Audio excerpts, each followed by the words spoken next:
Her hands are bound behind her candidate, who found the perfect hill on which to lay it down for good. Who she might not agree with on apartheid or celebrating war crimes, but talks just like she could.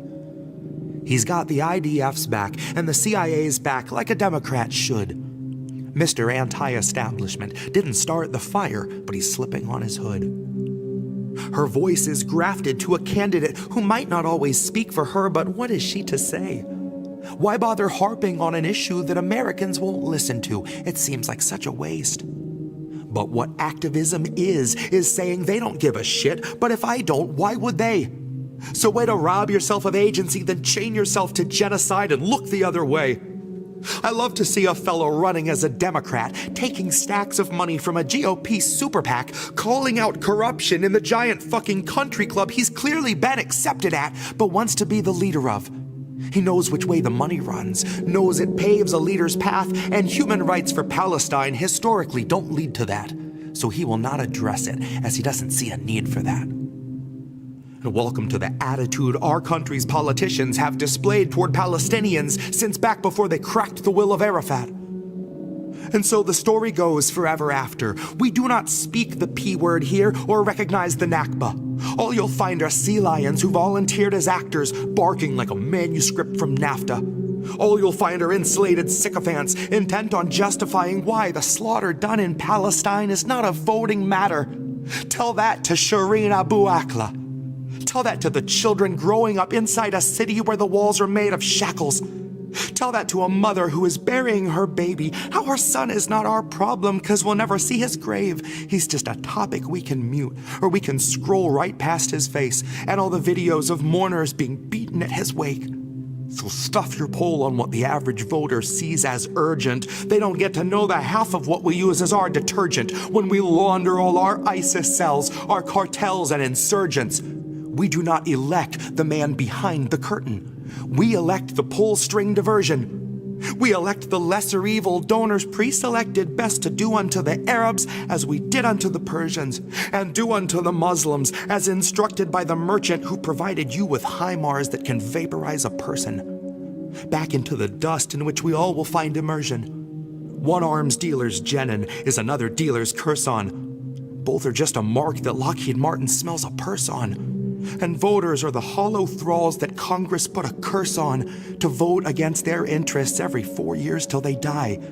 And if you show them Palestine, cry better them than I. Though the curse of occupation's taken place within their mind, they will always love their prison, long as they are shown the sky. They will sing about their freedoms under Apple's watchful eye, as puppets dance and sing should you so pull their strings and wires. And they'll rally round the man who bears a torch and bears it high, and believe him when he tells them that he's here to stop the fire. We're cursed to love our prison and keep lifting up our liars. We are not behind the wheel, we're being crushed beneath the tires. And our blood is in the oil, and the plastic on the wipers, and our blood is on the hands of those who cranked inflation higher. And blood is on a vest where press can barely be deciphered, put there by a few Israeli snipers who were aiming at the center mass of truth about American desires. That you can sell us any story. We're a nation built of buyers, and we love a good parade. It always makes us feel inspired, like who cares that those were Nazis? Gosh, they had the whitest smiles. So I wouldn't bank on sequels to the Nuremberg trials. If they happened now, they would be confidential Pfizer style. Redacted paragraphs and empty vials, close to 80 years before they share their files. Well, luckily, your lesser evil logic lets you justify the nations we've defiled. Lesser evil logic lets you cast a vote for someone that you know is truly vile. He's another million bodies thrown upon its hoarder's pile, extending out for miles. So every line I've had to scrap, I've turned back into bile.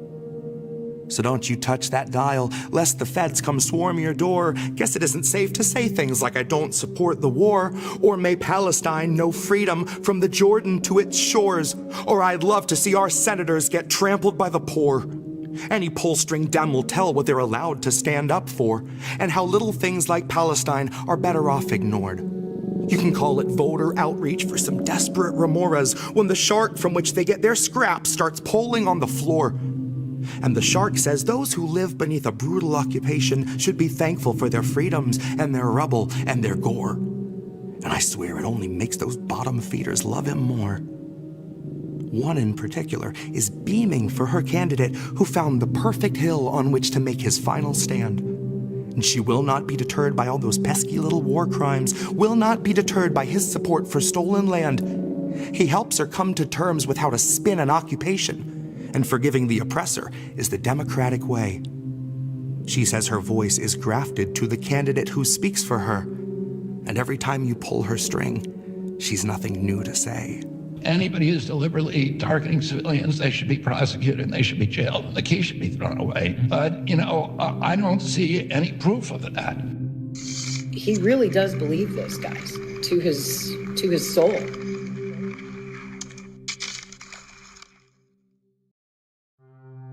But he doesn't understand. How could he? He's a policeman. I'm just here to set the place on fire. I'm World War III. I am a cacophony.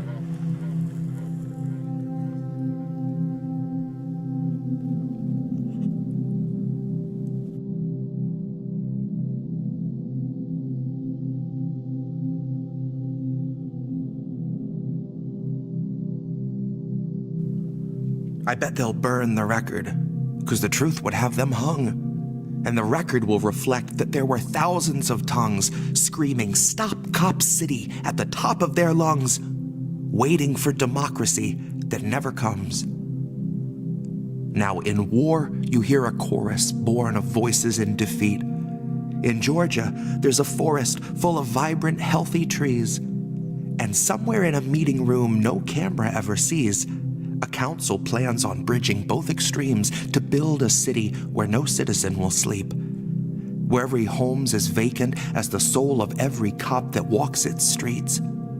They are empty, cold, and lifeless, like the heart of every officer patrolling on the beat, doling out the beat to all the homeless folks they meet. Another swine smiling while they wallow in your taxes, but they still insist their funding's incomplete. So we had better spend approximately double what we'd need to make the water safe in Flint so they can train somewhere in peace. Far removed from public view, disturbingly discreet. Somewhere they can breathe and learn the proper way to place a knee. Away from prying eyes and all those witnesses so quick to scream and start a hurried stream. I guess our heaps of billions wrenched away from education still can't supplement their needs. Well, that's breaking news to me. I was under the impression every city in this country was a playground for police, a space for them to train to be the worst that they could be, till they're free of any conscience when they meet us in the streets. I thought that they used Akron as the Stasi soft release, and gave New York a budget big enough to fill the sea. I thought the training ground for the driveway drive-by existed at Los Angeles PD. And I think it might be far too late for us to see Atlanta's just a single seed. One they seek to plant in every space that's quiet, safe, and green. They want a grove in every city, one whose harvest picks us clean, and the fruit that forms like tumors on the branches it conceives will curdle every healthy humor should you trust enough to eat. So believe the morbid rumors you hear echo on the breeze, for the forest had its hands up and was calmly on its knees. And I bet they'll burn the record, for the record will concede that Tortuguita had their hands up when the fusillade released. That constituent opinion does not sway you in the least when you're an agent of the fascist beast. And if any cop is listening, then memorize this part. You are more a waste of public space than noble beating heart. You will never be as brave as those you've snuffed out in the dark. You have only left a stain, you will not make a lasting mark. And the same for every council chair who heard their city speak, who were asked to represent the ones who chose them all to lead, and who opt for more Gestapo because they're frightened and they're weak. You cannot claim democracy, then sleep on free speech like the whisper of a forest creek. You cannot block dissent like it was all some awful dream, any more than you'd endeavor to remove the children's screams from a damning piece of evidence that we don't need police. And we would gladly trade them each for trees. So I bet they'll burn the record, that our kids will never know how they designed a fascist paradise and vowed to make it so. And death hung in the air one night to consecrate their land with the consummate oppressor's hand. And now, shining on a line, a medal waits for every man in a city where no human stands. It's just the guardians of capital, with killer's union drip, blood badge on their uniform and bravery on their hip. No humanity to speak of, no compassion on their lips. Just Atlanta under full eclipse. So I bet they'll burn the record, lest the truth would see them hung. For the record will reflect that there were thousands of tongues crying, "Stop Cop City," at the top of their lungs. But democracy would never come.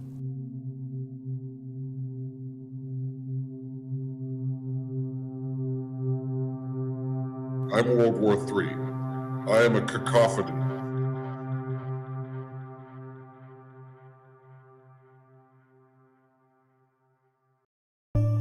Good morning, Sunday morning.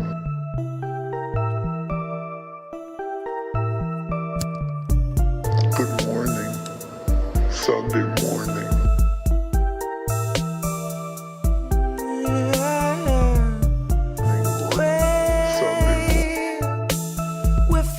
Sunday mornings out from normal and the world is not the same. Said you waited for a warning, but the warning never came.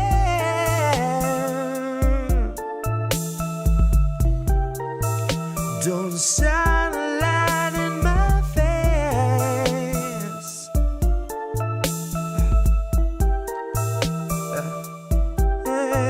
Nancy gonna cut you a check too late. 2 years after your funeral's paid, 2 years after the grave, she'll be a little stronger for all of the dollars she saved. Watching you wake, watching you cling to your family slipping away. Watch her do nothing but pray. Watch her condemn the Republicans, take them to brunch and then shrug it away. Now watch us be outraged half of a day, then pick a new hero to face our leaders and think they could beat them, playing the game they played since Pelosi had real human blood in her veins. They're all one and the same, sold off stocks and they all maintain that the risk was benign and the virus was tame. Flash forward and 40 Sunday mornings fade, 250,000 people in its wake and the cruise ship sailed today. So motherfucker, don't shine a light in my face. Wait. Good morning, Sunday morning. Good morning, Wait. Sunday morning. Wait. We're 40 Sunday mornings out from normal and the world is not the same. Said you waited for a warning, but the warning never came.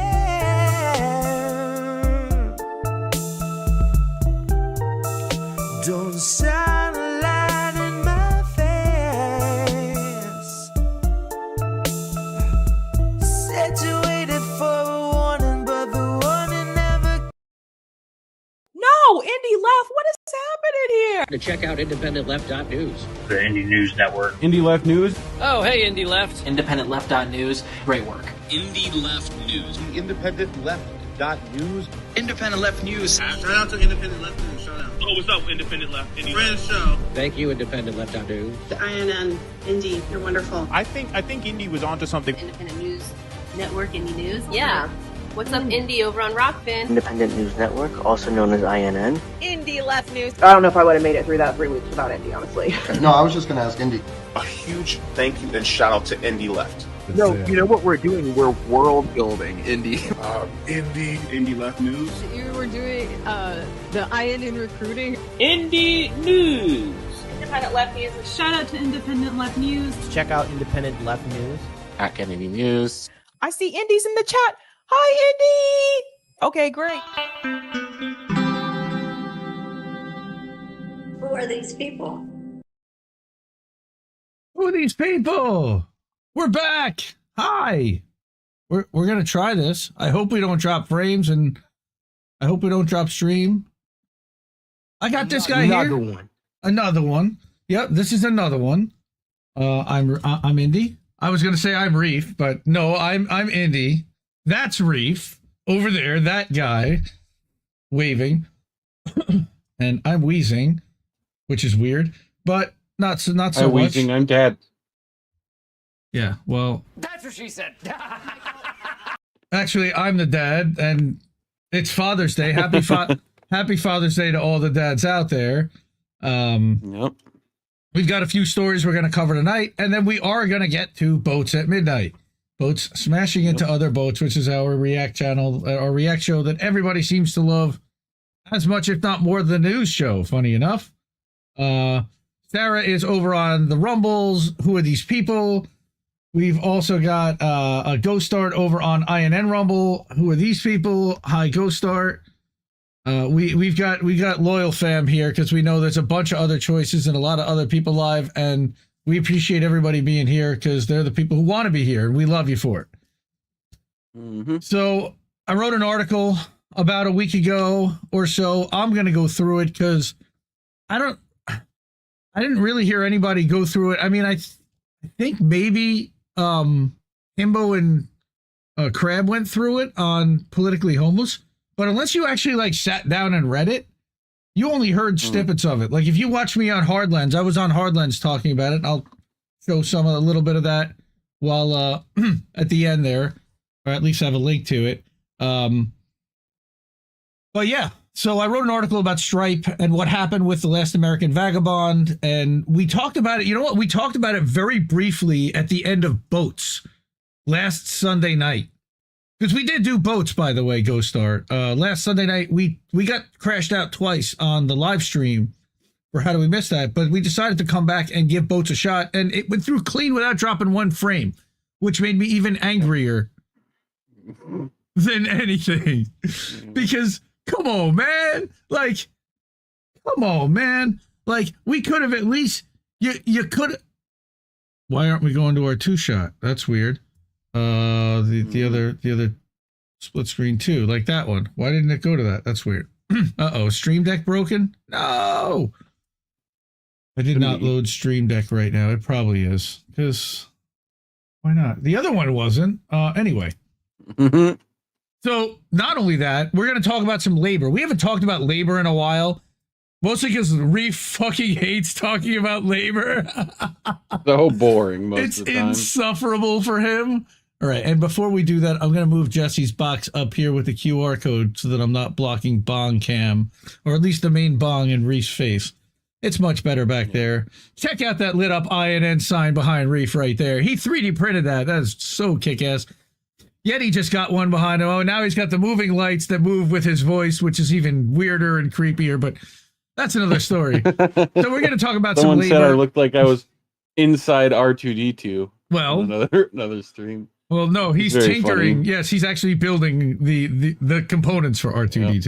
Yep. and then we'll talk about Free Julian Assange, some new information and updates about what's going on there. So I have a couple of stories, like I said, and let's go through the Stripe story. And rather than doing it as like a scrolling article, I decided to get all fancy and stuff and stick it into a PowerPoint or a slideshow. So, what happened?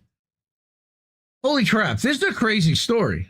All right, we started to talk about it a little bit. Like I said, we had a 3-minute cut on, at the end of How Do We Miss That, talking about how Stripe was screwing with the Last American Vagabond.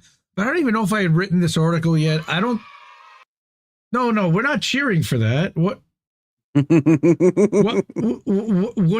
are we doing there? No, we're not cheering for that. That was bad. Okay. No, it's bad. So Stripe has a monopoly. We're not cheering for that. No yay for that. All right. Stripe screwed with the Last American Vagabond. We're definitely not cheering for that. Last American Vagabond, by the way, Indie Media Award honoree. Let's get that kicked off for tonight. All right. Exclusive. It was an exclusive article written by us, and no one else had really been talking about this, which is why I wrote it up, and I couldn't believe a big vulnerability for Substack and creators is Stripe. What the hell? More creators are having issues with Stripe, with Substack's exclusive payment processor Stripe, but they're not just exclusive for Substack. They're exclusive for locals. They're exclusive for Buy Me a Coffee. A lot of our favorite content creators actually do rely on Stripe quite a bit for payouts, for credit card processing, So I start this out that as a platform that advertises free speech and a censorship-free environment, as long as you adhere to their minimal T's and C's, and they won't even censor people when they got accused of platforming Nazis, and we're going to talk about that at the end of the article. Substack is hiding a dirty little secret, all right, that the company is stealthily outsourcing the potential for censorship to its exclusive payment provider, Stripe. Wait, yes, they've been alerted to this and strangely have been silent, at least publicly. Alarmingly, Keep it secret. Keep it secret. All right. Alarmingly, Stripe has the control and power to indiscriminately close out one's account without further appeal, conversation, or discussion, thereby eliminating a creator's ability to monetize on Substack and multiple other websites. That's a few of them. Apparently now Spotify uses them to pay out as well. Now, Ko-fi is not exclusive, so you can get a payout through PayPal if you're allowed to monetize through PayPal. Now, Ryan, the Last American Vagabond, has already been kicked off of PayPal. So we did this little 3-minute video where we talked about this and about the problem. So that was last Sunday night. Monday, I got so mad that I started writing an article. And I think I published it on like Wednesday or Thursday, or I'd done it the week before. Okay, bye, Reef. Sorry, dog will yell at me if I don't let dog in. Doggo. Okay, that's a dog call. So here's what happened with The Last American Vagabond.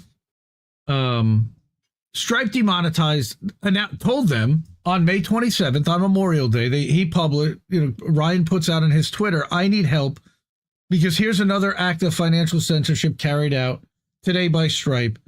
Since they updated their terms of service in April, they suddenly claim I'm in violation. We provide a clear service, yet they claim we're crowdfunding, and we are a crowdfunder.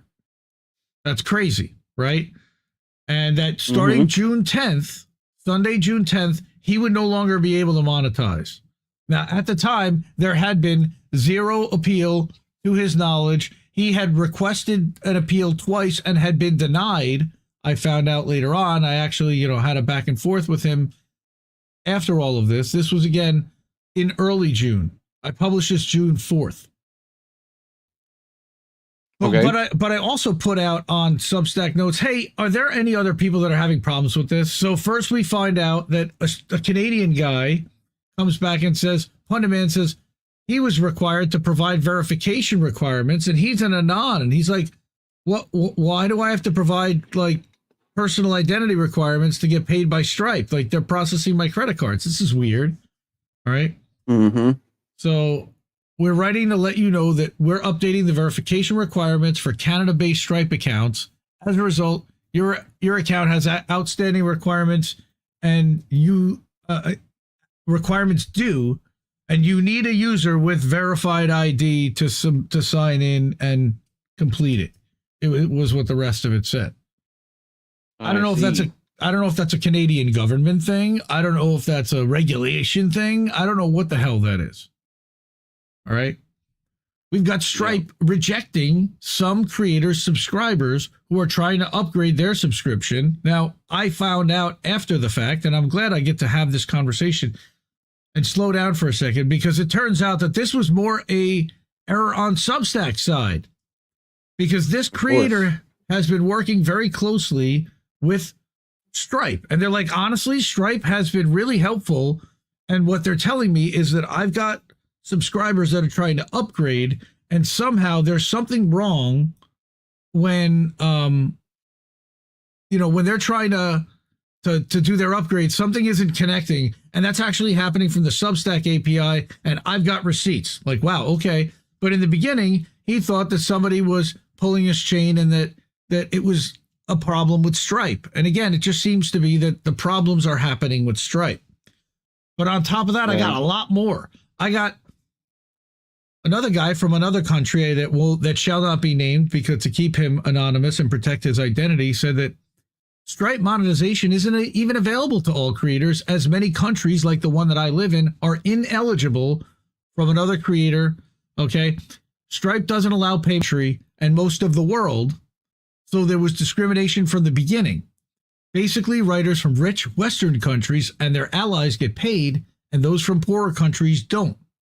The G7 is intending to sanction countries using Russia's alternative to Stripe. And if this is true, then there should be an alternative to offer to these countries, right? Like that just seems to make sense financially, right? Mm-hmm.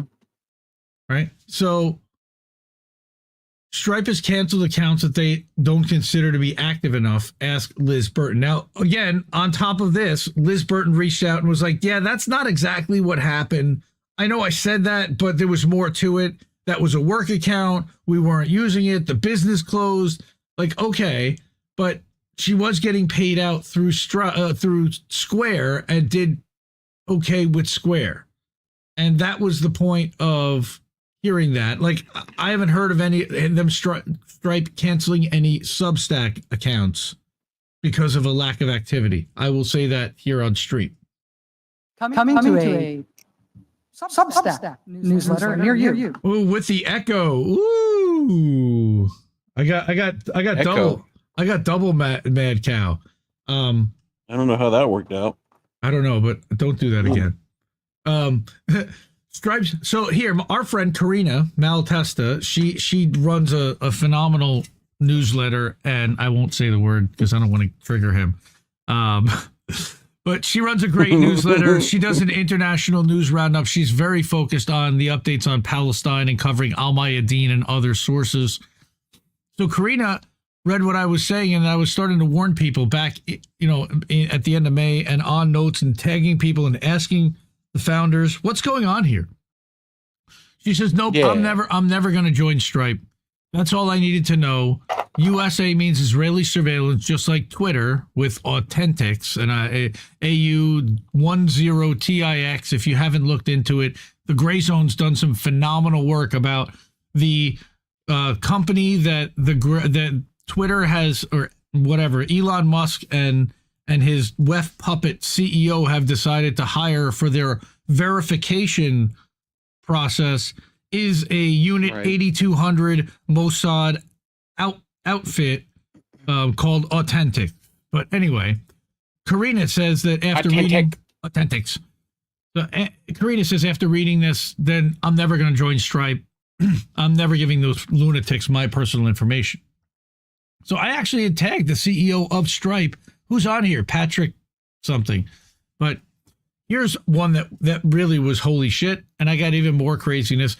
I said, as I was writing this article, I got tagged in another note about a similar issue that Live Without Limits with Klaus is experiencing. He's obviously over in Europe.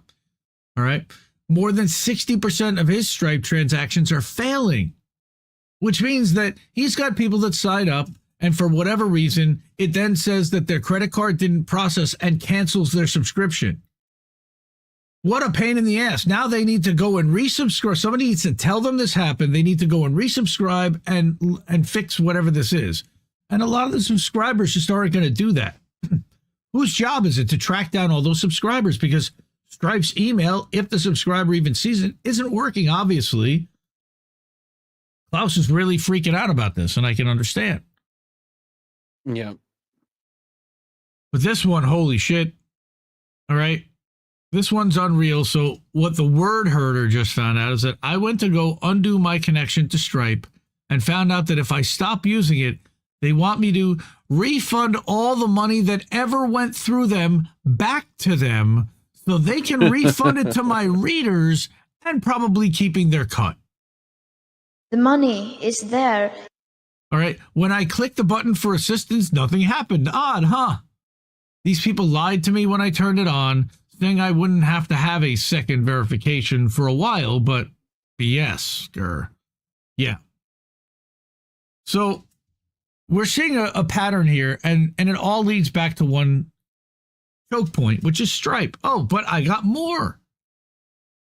A lot of Jimmy Dore fans would be familiar with Robert Malone, also people who have been following the COVID stuff, because he proclaims himself to be the father of the mRNA vaccine. That is alleged and disputed in a lot of circles, but I don't care either way. But what I do care about is that Stripe came to him and asked for additional financial verification about where his money was coming from. What? Excuse me? Like, what? You're a fucking payment processor. Why are you getting involved? All right. Where's the money, Lebowski? To the point where he had to crowdfund. Why am I getting late? All right. Where he had to crowdfund. Oh, no buffering. No buffering. We're good. All right. Robert Malone ended up having to crowdfund legal fees, and he sued Stripe for this, and he won. Yep. And they ended up backing down and not requiring whatever financial info they were asking for that he never provided, and continue to process his payments and have his account in good standing. They demanded financial details from authors, and he wrote that. I don't know if anybody else that got it. I know that he did. And then our friend Samara, who got a shout out on Hardlands Media. I thought that was really cool of Kit. Shout out, Samara runs Liberty Magazine. He started that right about like November. And he tried to build out like a multi-writer outlet, not just one, kind of like what we do at INN Stack. And he got screwed with by Stripe too. They effectively froze his accounts, and then later on he was like, fuck you, Stripe, you've completely destroyed our ability to monetize. Now they're working on multiple different ways for Liberty Magazine to raise money. So it's been a mess, right? But all right, so I bring all these receipts, right? And Stripe is the problem. But I've been in business a long time, and I know that, first of all, you need alternatives, and the big thing is diversity. But all right, don't just bring me problems, bring me solutions. And that's what my bosses have always told me. And the ones, and this is, the better employees actually don't just complain. They actually have answers on what to do about it, or at least choices on what to do about it. And guess what? One of those choices will actually probably be picked, or not, but at least bring them. So I acknowledge that adding more providers adds a layer of complexity to both finance and IT, and to ensure that they got to ensure that all these API fields, API is just a big database effectively. And what you need to do is map your API, your database, to the database on the other side, so that you don't have to download a massive amount of data on a daily basis. I'm just giving you a little inside baseball about how data works. The API is like the advanced form of a database, where I know exactly where that data that I'm going to need on the other guy's thing is going to sit. I'm just going to ping just that field, rather than download the whole database so I can get that field. I'm only going to ping it right out of your database, Bing. And that's what's going on. And Stripe has an API, and Substack has an API, and other payment processors have APIs. And if you just plug them all into Substacks, guess what? The customer is going to get, the reader's going to get the same experience, and the writer will get the same experience. Substack will have to deal with a couple of different companies on how to arrange those plugins. But once that's made, it basically runs on its own, and it gives people choice. All right, so it's critical that the readers and subscribers, like I said, have a consistent experience, irrespective of payment processor, but this should not be that hard. If Buy Me a Coffee has already figured it out, if there are other platforms that have already figured this out, there really is no reason to find other ones and to offer choice. So the first one that I think may not be the greatest choice in the end, but Square/Block could appear to be a potential alternative. They're as big as Stripe, or almost. They're a publicly traded global organization with an API and a direct competitor. Now, I found out afterwards that they did some COVID censorship, allegedly. I did not look deep into that. I still need to look deeper into it. All right, but their hate speech and how that can be manipulated. And I'm also reading that they also charge among the highest fees in the industry, which of course is not going to be what Substack wants, but with the size that Substack has, they could probably negotiate a pretty good deal with Square for the kind of volume they're going to provide. Right? But Square also offers a lot of things that Substack would not really take advantage of. Now, this one I thought was really interesting, and that's called global payments. By the way, in the article, I link to all these different things. I provide receipts to all this, so everybody who wants to go digging can feel free to, because I did.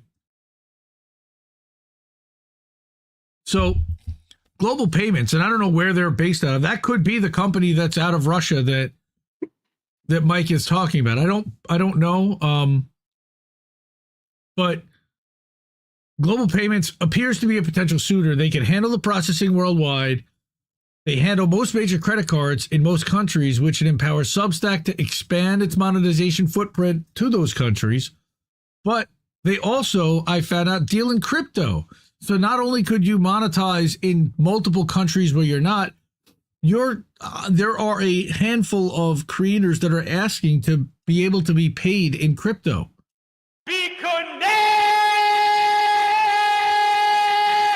Okay, I'm not saying that Substack needs to be involved in crypto, although can't you see the stack token working? I mean, come on. Anyway, I'm just joking. I'm not a crypto fan, but if there are creators that do want to transact in that, why are we restricting their ability to do so? Here's the third one. It's called Clearly Payments. Now, I don't know about their scalability, although right there it says scalable and secure solutions for online payments. So that tells me they can handle what they're looking for. So that was just like a rudimentary search, right? Mm-hmm. And I addressed PayPal. While it appears that PayPal may present itself as an alternative, we know through Richard Medhurst, through The Last American Vagabond, Whitney Webb, and many others, they have been heavy on the censorship. They've been known to censor and mess with payments that even mention the word Palestine or Syria, for example. And our friend Samara tells me that on the right that they've been doing the same thing. You know, Liberty Magazine. I don't know if they personally have been censored, but people he knows have been. So another way to find an alternative potentially, rather than just doing a Google search like I did for 45 minutes and just looking at the problem, is to reverse engineer the whole thing and announce that you're putting this contract out for bid. That anyone who wants to potentially connect to the Substack API and process payments for Substack creators, hey, let's talk about it. Let's bid on it. Let's have you kind of show us what you got, tell us how much you charge, and if we can plug in and offer that as a choice, we would be happy to do so. So that's reversing it. And then Michael Ginsburg says that it's time to bring the entire payment processing operation in-house. All right? That you guys are getting big enough at this point. You've got enough creators. You've promised enough. You cannot put this at risk to a third-party company. And I kind of agree with him too, but I know for a fact that it's a beast. And you've got all kinds of financial regulations, and they don't want to deal with processing the money. They want to outsource that so they can focus on making a better platform. I get that. But you got to take care of your creators, and they're not doing it. So clearly there are alternatives out there, and that only required just 45 minutes of research to find those couple. But I also wanted to look into a little bit deeper. Why is this happening now? So I'm going to speculate, but we covered the censorship industrial complex quite a bit. There was an update on that this week. We're going to probably cover next week.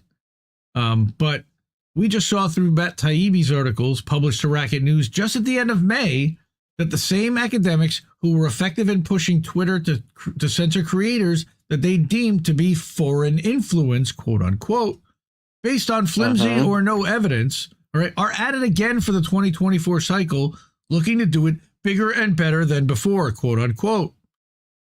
Most of the people who are having issues are those that challenge and question the mainstream narrative on those things like COVID, Russia, Ukraine, Israel, Palestine, Taiwan, China, and plenty of other things, right? So that tells me that, what's happened? Why is this happening? Well, censorship ramping up. People are getting squeezed. Is somebody at the payment processor saying to mess with these specific? I don't know. Is somebody reporting these people? I don't know. But it's also an election year, so C number one, right? But I thought that this was a big thing, and a lot of people kind of forgot about it. But back in December, we covered an article. We covered not just an article, but a series of articles, an entire uproar that was happening on that platform itself that was driven by the Atlantic magazine. And one of the people who has a Substack but has since left did one of the, remember, how people like leave Twitter in a huff? I'm leaving and I'm in bed and you guys are platforming Nazis instead of a bed. And that was basically what he did. But not only that, I challenge the owners of Substack to make changes to your platform or we're leaving. And they basically gave this shit, I'm out. Yeah, oh, that's a good one. But yes, that's effectively what they did. And they ended up having to move. All right. They ended up having to leave Substack for the most part. I mean, they're still there to annoy people and to lurk and to spy on everybody. But look, this guy works for the fucking Atlantic magazine. That's Lauren Jobs. That's as neo-lib as it gets. Fuck those guys. Fuck you. Right? So this became like an entire movement of shitlibs that showed up and were trying to scream at Substack to make changes to the platform. Yeah, no. So, but here's what happened. They didn't really go away. They just chipped away at the biggest vulnerability they saw, which is Stripe.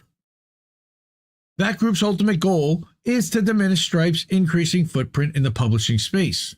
Like I said, Jonathan Katz, one of the principals of that movement, published multiple hit pieces in The Atlantic, smearing the platform and ridiculously claiming that it had a Nazi problem.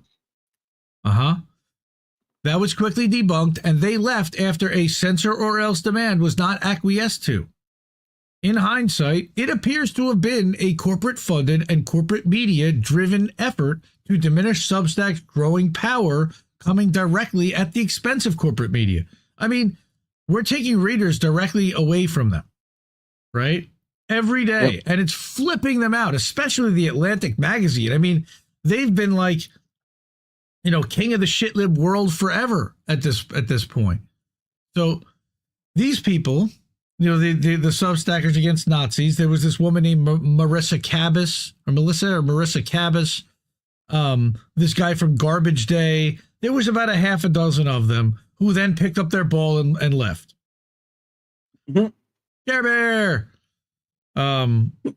So they wanted to punish Stripe for ignoring their demand to censor the creators that they didn't like, forcing their hand to have to for the inconvenience of moving their newsletters and subscribers. So they sought and found a backdoor. And this is not the chicka bow wow. I was literally just saying, like, literally, I'm out the back door.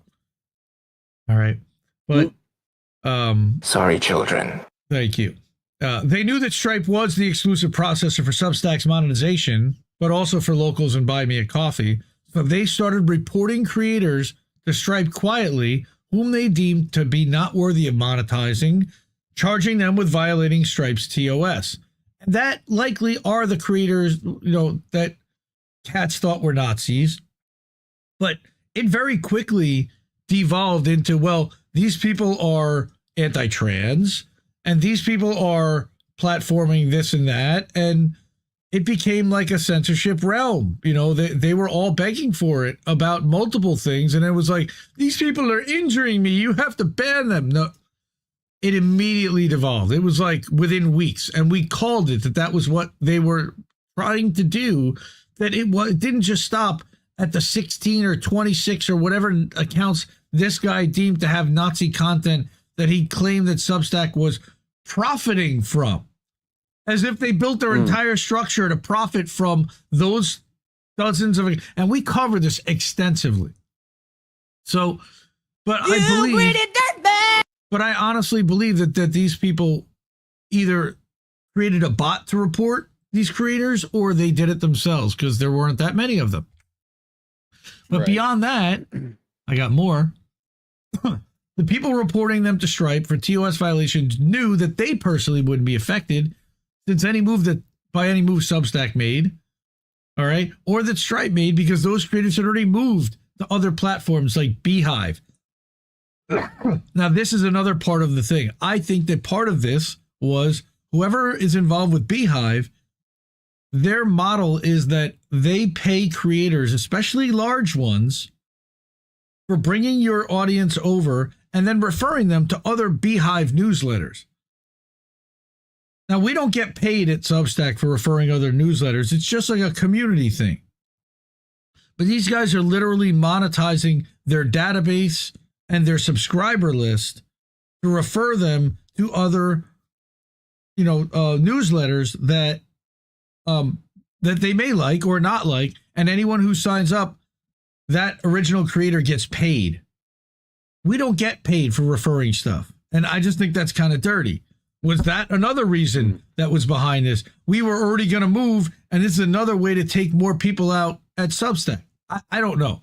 This was episode 103. We recorded it back in December. If you want to watch, it was a fascinating episode.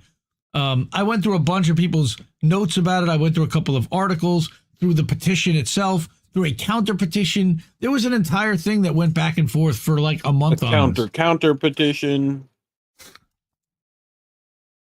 So I talked about how Stripe was screwing over all these creators. So I'm sitting at the Due Dissidence live show on last Sunday afternoon. By the way, that's why we didn't do a show last Sunday. But last Sunday afternoon, we're sitting at Due Dissidence live. I'm watching Jesse do a rehearsal, and I get a DM from The Last American Vagabond saying that, hey, yes, those guys. I don't know if they're still live, but they were live earlier. I know. Shout out to those guys. But they did a really good show, and I appreciate them giving Jesse the platform. I ended up filming, and I was the camera guy. That's a whole other story. You can watch me tell the story on with Tara, or this week I was Tara's guest, or with Hardlands. I told it a little bit there too. But Stripe reinstates The Last American Vagabond. So I get a message from Ryan at The Last American Vagabond. Hey, I don't know if your article had anything to do with it. It may have put us over the top, but I just got an email from Stripe saying they've rescinded the block and the cancellation, and I'll be able to monetize going forward. I was like, fuck yes, dudes, that's great. So awesome. Okay, great. So that was what happened. Fantastic news. Like I said, we found out yesterday morning that Stripe has reversed their decision to terminate TLAV's account, and they'll be allowed to continue in good standing. As you should. Tribute to our friend Kit. So I wanted to personally say thank you to everyone who shared and made noise. I wrote a follow-up article about this the morning after the Jesse show. That was last Monday. Thank you to everyone who shared and made noise about the prior article published here about what happened to TLAV and about the danger of Stripe's monopoly over Substack and the other content creation sites. Now, I didn't include it here. Well, I'm not going to show it here, but go to this article and it'll be in the description afterwards. But watch the above 10.5 minute video clipped from that TLAV stream on Sunday. He was really not, very. Who are these people? Oh, yay. We got a donation. Yay. Awesome. Yay. Thank you. But thank you. I'll put that up afterwards, but we found out that, I want to say thank you to everyone who shared and made noise about this article. I was so excited to hear about this, and he did a little segment in his stream. By the way, TLAV does a stream just about every day of the week. He does a daily wrap up, and sometimes it can go for hours. He goes really deep into a lot of topics that are very controversial, and he seems to be way ahead of everybody else. Sometimes he's wrong. Most of the time he's not. And I really appreciate him putting himself out there on a limb and taking a shot each time. And again, usually he's right. Now, to me, there are not very many places that Whitney Webb chooses to publish, and choosing to publish a TLAV means a lot to me. So when I saw this was happening to Ryan, for Whitney alone, not only for all the other reasons, but for the fact that he's been so good to Whitney, there was no doubt that I was going to step up and help him, whether he asked me or not. And he never really did. This was not something that, other than the public call to say, hey, can you help? Ryan never asked me to write an article. Ryan never gave me any of that stuff. And to his credit, I don't blame him for, or fault him for that. I wouldn't blame him for not asking anyone. He was going to deal with it however he was going to deal with it. But I saw this as a community thing. This affects us all, not just Ryan. This could be me. This could be Hardlands. This could be RBN. This could be any one of us. We all say shit that pushes the envelope. And I hate to see that happen. And I'm on a platform that uses this exclusively. I've been watching this happen. I've seen it happen to other people. I'm like, look, if anyone's going to say something, I guess it's going to have to be me. But this is what's really interesting is that Ryan also during his stream identified that Substack made a change again to their terms of service, effective early June, that would exempt his channel and others as content creators by further clearly defining what a content creator is, but then opens up further questions about crowdfunding sites that Stripe has no affiliation with, because they only really want to allow you to monetize with Stripe, with sites that Stripe has approved, apparently. All right. But they also have other loopholes that would allow them to still terminate a content creator's account. And they added a lot of language defining what they determine to be a content creator. Is that a good thing? I'm not sure. Did this language appear because of what we're doing here? I don't know. I hope so. My feeling is that they've been doing this since April. So at first they put out a broad general thing. Then they see what happens. A couple of people cry. Then they put out a tweak to it. Then TLAV gets caught in that net. Then we start making noise. I tag the CEO. I tag the people at Substack. And somebody says something to somebody along the way there. Again, it's a collective effort. Ryan also went on. He goes on AM Wake Up every week. He's on TLAV Tuesday. He was talking about it with Steve Poikonen this past Tuesday as well. And Steve and Ryan also gave me a nice shout out. I was in chat there putting it up. Like, I couldn't believe it. And again, this was about all of us. This was not just about me. This was not about Ryan. This was about making sure that Stripe is not messing around with creators and that we're going to fight back together. And that, kumbaya, my lord. Okay. We have an updated slide. Yay. Because people have been fucking hooking it up. And yes, we got another one just now. And thank you. We're going to go to that in a second. But this one, actually, let's see. Can I find it? Can I find it? There it is. It's from Care Bear. Happy Dad's Day to Indy and Big Dave. Nice. Thank you, Care Bear. Love you, brother. Yep. Nice. That goes into the Jesse fund. And also, Jesse is daddy. Did I see a Jesse is the daddy? Can I get a Jesse is the daddy in chat from Care Bear? So yes, we have an updated list. This entire right-hand column is our new donors, including our friend Natalie Williams, who picked up an annual sub to Indie Media today, and I'm so grateful for that. Thank you. Our friend Sarah, Baser or Base Maternal Rage, depending on which platform you're on. She's there. Fred Edward had just helped us get over the hump. Last Wednesday, or a week and a half ago Wednesday, we reached Jesse's first goal of the $1,000 for his new laptop. And we're so happy. That happened just before he went to New York City. Damn, I didn't bring up any of the footage or anything. I do have a first thing. But anyway, Jesse brought his new guitar. It was great. But yeah, this is all because of you. This is it. We're crowdfunded. You know, Reef does a much better job. Great success. Well, I wouldn't say that either yet, but we appreciate that. We're also, by the way, on our way to 2,000 subscribers on our YouTube channel. Most people are watching right now on YouTube, but if you're not, go and subscribe, youtube.com/Indie News Network, and get us to 2,000. We're like at 1992 or 1993. Set up a second account and help get us there. If you have an alt, sign up for it there too. Turn off the alerts if you need to, whatever. Kathy. We got another donation. Awesome. Well, thank you. Yeah, they happened at like the same time. Oh, did they now? Oh. Yeah. I don't That's see. We gotta, who are these people? Oh, holy moly. That's what we got. Holy moly. It's $50. Oh my goodness. Thank you so much, Kathy. Wow. Holy mackerel. Oh, yeah. Wow. Oh, Angel says we're We're at Prince's 1999. Last we checked. INN member Angel. Now Colin says that we're 9 away, and we were in 1991. A nice little palindrome there.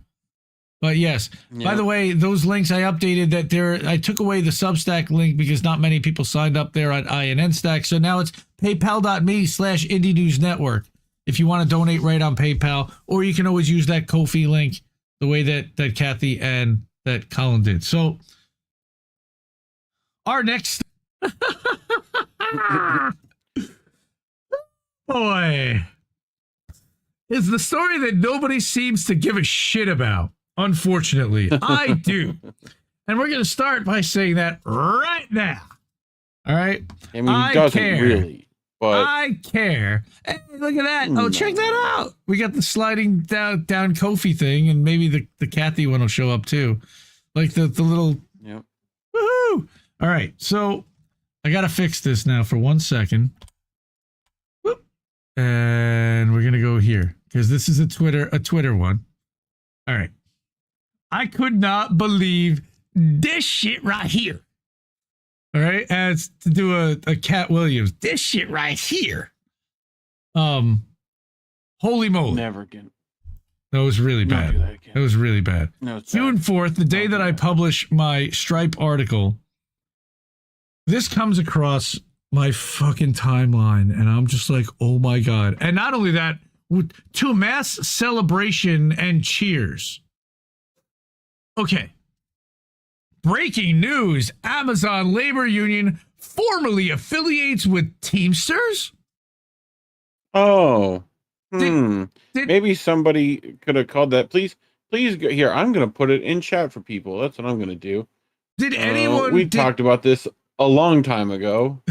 Did anyone see my conversation with the Amazon labor leaders who were kicked off of the executive board by Chris Smalls and the people who were still left?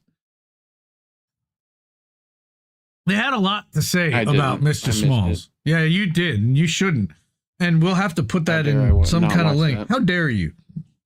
Not only that, we had fire clips from that too. But we had 5 amazing people who had worked for Amazon Labor Union, or had worked for Amazon for JFK 8. Which is the Staten Island warehouse here. So the Teamsters announced on June 4th, breaking news, the Amazon Labor Union has formally affiliated with the 1.3 million member strong Teamsters Union. The affiliation was announced by Teamsters General President Sean M. O'Brien during the union's General Executive Board meeting today in Washington, D.C. Huh. Okay. The Teamsters board unanimously approved the affiliation. Of course they did. This story is developing. Stay tuned for more details.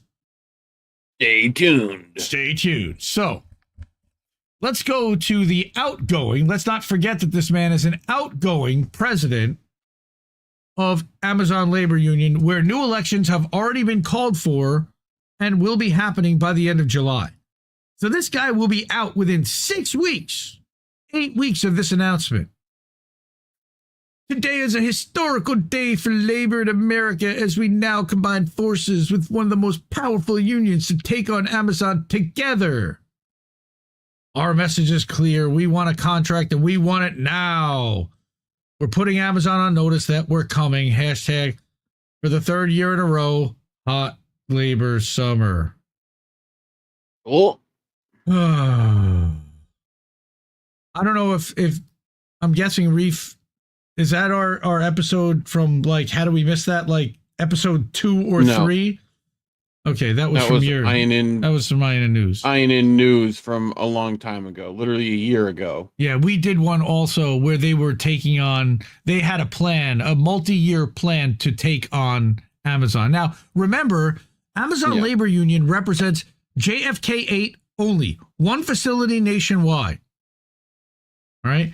He's celebrating, spiking the football. First of all, it's not a historical day, Chris. It's a historic day. Happy Father's Day, by the way. He's a father of twins, as am I. And I got to acknowledge that he's a human being. But at the same time, are you fucking kidding me? Are you sure those aren't lizard kids? He might be a lizard person. Are Have you thought fucking about this? kidding me? All right, is all I could say when I saw this. All right, now he had to preempt this motherfucker before people start listening to nonsense coming from people that literally had nothing to do with anything. Both unions will vote ratify. This agreement was negotiated by current leadership from both sides. Yeah, the leadership that kicked off most of the leadership at your side, asshole, which started weeks ago. Yeah, but you didn't tell anybody. You weren't transparent, and you didn't tell your fucking rank and file the entire time, did you? No, I can tell you because Michelle, who is running for president to replace Chris Smalls, said to the Teamsters, "You have no right to post this. Full inclusion of the rank and file and ratification should have been formalized before posting this, Teamsters. What the fuck are you doing?" They're trying to get the story out, and they're trying to shape the narrative. Now it doesn't matter. Everybody believes that ALU is now part of the Teamsters, whether they are or they aren't. It was a PR job.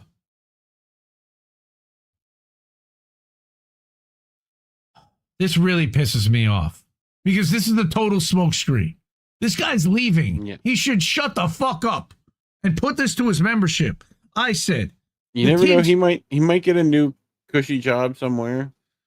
You know, my take number one. On top of that, I pile on to what Michelle says. I said the Teamsters obviously don't care about actual union members. Sean O'Brien, that at Teamster SOB is Sean O'Brien. He's the president of the Teamsters, made a deal with an outgoing union head and stuck the next admin to deal with all this nonsense. Great job to separate Amazon labor from big labor that fillets the corporate duopoly. Good job. I heard that Sean O'Brien was endorsing Trump. Awesome. That was a fucking brilliant move, Chris. All right. Yep. Now, here's my next question. Luis Felice Leon from Labor Notes publishes, Scoop, rank and file Amazon workers still have to ratify the agreement Chris Smalls, president of the ALU, and Sean O'Brien, president of the Teamsters, signed to affiliate the ALU with the IBT. Union leadership elections will be held as planned. Agreement below. My question is, why is this being announced by an outgoing union head? This seems like an attempt to derail a new leadership from effectively taking power. And here's the biggest question. Will Smalls get a job with the Teamsters now, maybe as the lead representative for JFK 8? New elections are happening at JFK 8 now. This is a scam. Don't fall for this, please. And of course, everybody did. Yep. Nicole, who was one of the people who we interviewed with Chermo and Ron and Michelle. I think there was another one too. I can't remember. Maybe there were only 4 of them. Amazing people. We had such a great conversation. I need to have them back on, see how things are going. Nicole says, same old smoke and mirrors, while ALU members in this New York non-right-to-work state have no choice. Lives have been ruined because of the ALU leaders' corrupt incompetence. This agreement is worth the read, and I encourage everyone to read it. Again, it will be in the description after we're done. Care Bear! Care Bear, I know. Care Bear is as triggered by this whole thing as I am. And yes, are you fucking kidding me? Probably should go on the soundboard at this point. He asked in the chat, wasn't Smalls supposed to have a general strike against Biden this year? That's what I was looking for. Remember that. To put that up. Yep, 2024. I remember him saying that 2 years ago. That was in our article criticizing Chris Smalls. Way back work. Yep. Way back when. Okay. Running out of time, Chris. Yep. 2024 is almost here. All right. So, all right. Oh, they canceled that. This is a bad year to do that, as it could hurt Biden's reelection chances. Right. Smalls has to wait until he has leverage. Then he'll strike. Right. Now they're talking May Day 2028. Because remember, that's what the UAW aligned their contract and encouraged everyone to schedule the end of their contract to coincide with that, so we can have general strike at, with all the stuff happening at the same time. Yes, Cynic, Smalls is full of large shite. That is my take as well. So Now, on top of that, here is the link underneath Colin's thing. And what this was Smalls had gone to Colombia, all right, and had spoken out. And what Colin said was that workers at JFK 8 do not necessarily think of Smalls as a great leader. Perhaps you should listen to their stories before you tweet any opinions about this guy. All right. And I said, here you go. And here's the information. All right. And Ophelia Mom, who was a friend of mine on Twitter for a long time, she says, wow, I hate to hear it, but not surprised. A wise man once said, one can't have fame and fortune without sacrificing some truth and justice. Sad that it's proven true too often these days. All right. And I said, we saw it coming and we tried to help.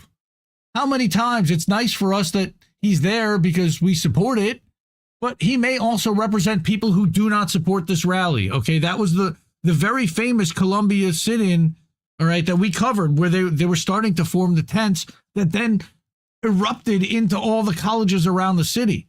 This was the very first one, and he showed up there very early on with, by the way, I think it was AOC the same day, right?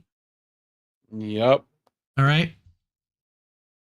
I said union leaders should be advocating for their workers and not getting involved in political fights. That's Teamsters and UAW. All right. Mm-hmm. And then, by the way, here's the article that we co-wrote at INN back in September of 2022. All right. 6 months after the members voted to unionize. All right. The video for this thumbnail is at the bottom of the article. It took us over a month to collectively write it. I mean, we put a ton of time and research and receipts into this, and still nobody's written anything quite like it as far as I know. All right. This was receipts, proof, timeline, screenshots, everything. Right, this was Joe's video. How many revisions did we make of this? Colin helped us kind of go through, and I have like a bunch of different versions of this. Words can't describe this feeling, though. We put in our blood, sweat, and tears. That memo that came out, calling me not smart or articulate. Ironically, they also said to make me the face of the whole unionizing efforts, which I had no intention at the time. That's the problem. You let an entire movement hinge on one person. It's time to wake up. Come on, get up. When we reached out initially to David, he didn't want to do the show. He did, yes. So you're telling me you're a union leader. When the fuck do you see union leaders on mainstream media? Never. Do you think his fucking phone is ringing off the hook a month ago, 3 months ago, last fucking year? Robert has a pretty big title. Sometimes he goes first. But we're starting with you, Christian. Thanks for being here today. And he's the lead Amazon protest organizer joining us from New Jersey there. Thank you, Chris. Really appreciate your time. Here in New York, in an historic victory for labor rights. It's the man himself, Christian Smalls, president of the victorious Amazon Joe's labor such union. a good editor. I miss him. Pleasure in this victory, right? Well, I certainly am rooting for you. I mean, maybe if they throw some more woke slogans at you, you'll forget you can't feed your family. Right. Chris, I appreciate your coming on. Thank you very much. The biggest victory in the modern American labor movement. And it was a battle that was fought tooth and nail. The Union victory at Amazon warehouse in Staten Island is by far the biggest beat the odds David versus Goliath unionization win I've seen. And he covered labor for decades for the New York Times. That would make you the proverbial David. How did you do it? First union at Amazon. You went to war with Goliath. With Bezos. This is not just David and Goliath. I mean, this is David and Goliath squared. He really represents a modern day David and Goliath story that I think inspires a lot of people. People are calling this a David versus Goliath type of story. Goliath, Christian, was not actually technically a billionaire. Ask them! Although he was large. He was in good fighting shape. But based on my knowledge of the story, well, such as it is. And this is David versus Goliath, and I can tell you now, we all got to be David. We want to thank Jeff Bezos for going to space, because when he was up there, we were signing people up. You thanked him for flying in his penis-shaped rocket. So I'm just telling the truth, you know, and he need to know that. You know, he thanked us when he came back. You know, we paid for that trip. So, you know, in this case, we wanted to remind him that you keep going to space, we're going to continue to unionize. You are now a national figure in this new labor movement. That's the problem. You let an entire movement hinge on one person, and they cut the fucking head off of your movement. We have unity of action. We lack unity of thought. But our unity of action, I mean, it shocks us. In 1965, the African and whites revolted. I mean, revolted. They shocked America, shocked themselves. We did that. What's your approach from here? To what degree do you think you can cooperate more with Amazon leadership, or to what degree do you think that's wise? This is almost an open letter to Christian. If you're out there listening, if anyone sends this to you, right? You know, just keep in mind who has been supporting you. It's time to wake up. Come on, get up. Let's make sure he sees this and hears this. You know, don't sell out. Don't forget about the people behind you, the people who amplified you. And now they're controlling the narrative on you, which they put AOC out and Bernie out. She's doing an extraordinary job. Please welcome Congresswoman Alexandria Ocasio-Cortez. He had So everything. Screw this ish. I am not voting for any of you fools in November. We've got their back. We've got their back. Oh my God. You should have never invited Bernie Sanders and AOC because it's not going to elevate it. You let them know, like, hey, you turned our back on us. You don't come with us. What kind of message do you think that would have sent to the other Congress people out there had you done that? Instead, you will open arms to these people. Oh, this ain't about Republican or Democrat, but let these progressives come on in. And now let's hype up the progressives. Just because you say this isn't about Republican or Democrat doesn't mean it's so if the actions don't back it up. And at the end of the day, what did we get? What do you think every Republican gets to do now? They get to fight you, right? You appear as an adversary now to right-wingers. At Shut Down Amazon is now either co-opted or has explaining to do. In less than 1 month, he showed up to GQ, Teen Vogue, shaking at POTUS's hands. I mean, for me, seeing the the warm welcome from Joe Biden and stuff. Good trouble, man. Good trouble. Good trouble. My kind of trouble. Congratulations, man. Right now, it just looks like Biden and company are treating him like a puppy, basically, like a cute little puppy. Whereas, Chris should be coming in like a pit bull. In the sense of they should be fearful of him. They got in a little trouble by it. You may recall. Yeah, they were really fearful. I'm looking forward to them being organized. Yeah, well, you got it done in one place. Yeah, let's not stop. That's right. Just met the president. LOL. He said I got him in trouble. Good. But okay, so I mean, just does he want really your take believe on that this, shit? fam. Does he really believe that? But fam, what ended up happening is that Biden actually approved a huge federal contracts for Amazon anyway, to the point where Jacobin had to write about it. Man, oh man, oh man, oh man. Seriously? What the fuck? You are such a fucking asshole who doesn't care about the people. I mean, this whole thing stinks to high heaven. I mean, I'm glad you got in there and you fought and you did something. But what did we get? What did we get? We haven't gotten anything yet. We don't know. Use your power correctly. And don't forget that this guy that you're going to shake his hands, he's the one who created all the conditions in which we're swimming in right now. It's go time. Come on. Don't let your movement hinge on one person. It doesn't work. FDR did the same fucking thing. History lesson. Go read your fucking history books. What did FDR do? He took the socialists. He took the communists. He talked the talk. He gave them the New Deal. He gave them the federal jobs program. And then he cut the fucking heads off of their movement. And he absorbed their leaders. And he crushed their movements for 100 years. You got nothing since. Nothing. All the wealth going to the top 1%. And you got shit. Even during the pandemic, what did they give you? Fucking scraps, crumbs of $1,200. That's how much they respect you. And then Bernie Sanders is like, Joe Biden was a friend of mine. Like, how do you not see those optics? Wake up, asshole. Oh, I love that guy so goddamn much. Holy shit. He's so good. He's just as good as it gets. All right, let's turn off the slideshow now and let's go back here. Good. All right. You got no friends in Washington, D.C. Your enemy is laughing at you. Yes, he is. So, like I explained, we did not want to do any of this stuff. But man, it feels good to be a gangster because we were right in every way. We didn't want to write it. We didn't see anyone else covering it that way. What we've been seeing since has been less than stellar, to say the least. Him being in New York City appears to be a good thing, but he represents thousands and should be advocating for them, not politics. And that was my last take on our friend Chris Smalls, who would probably want to not be so happy with me, I would guess. But hey, man, I got to call it like I see it and be fair. And,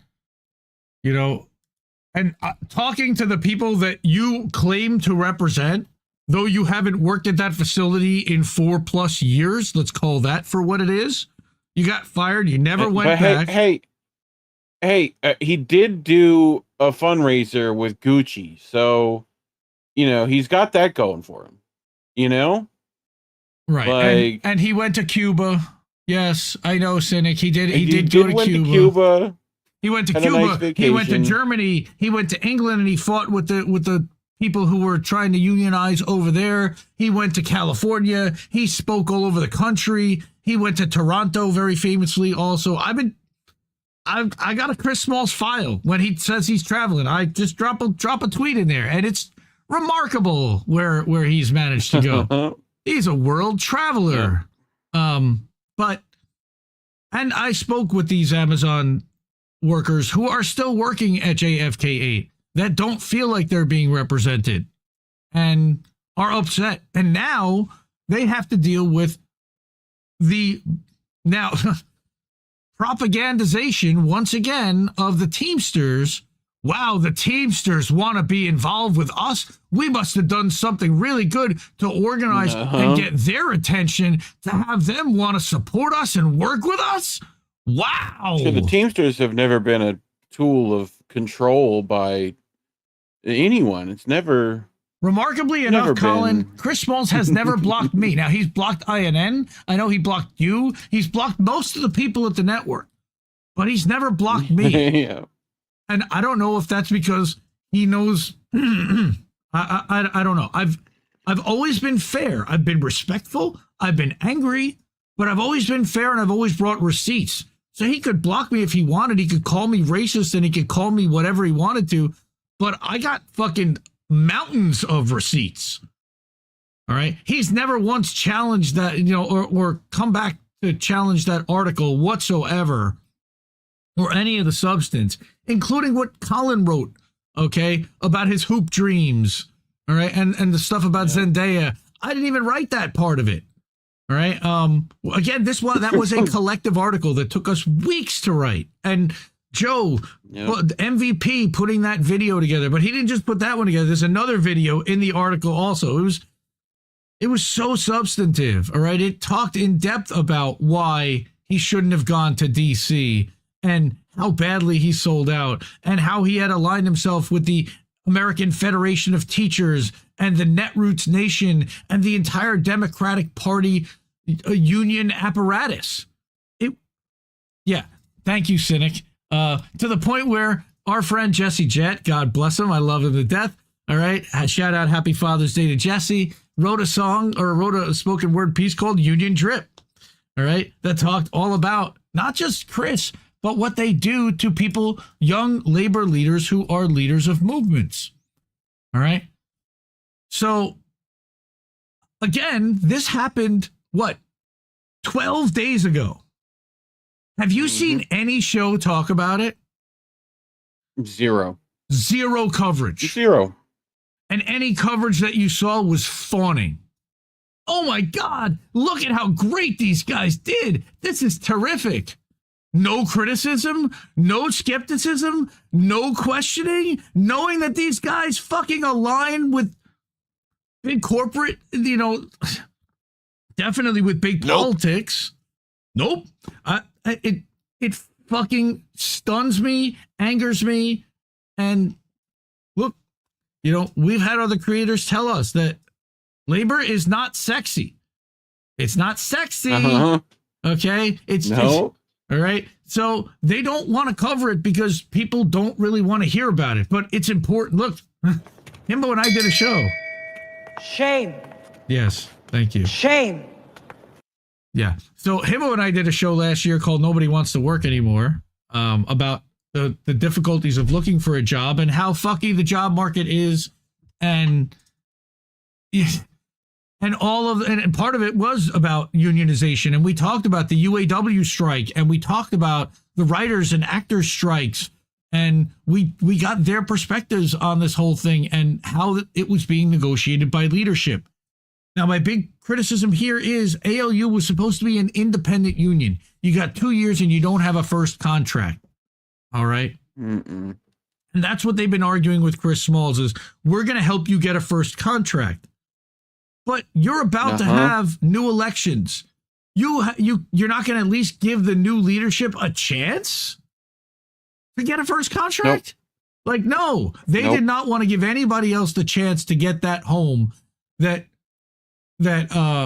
Chris was not going to be involved with or handpicked. Because now, when the Teamsters do it, Chris can claim victory.